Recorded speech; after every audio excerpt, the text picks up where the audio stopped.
1400 years ago, a great king was laid to rest under this very mound in a vast wooden ship surrounded by lavish golden treasure. Since its excavation, the treasures have been conserved and reconstructed. All that is, except for the ship itself, all 88 feet of it. This is the largest artefact in the Sutton Hoo Mound 1 burial.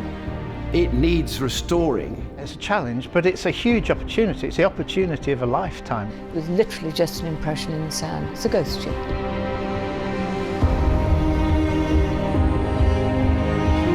It isn't simply just science, archaeology.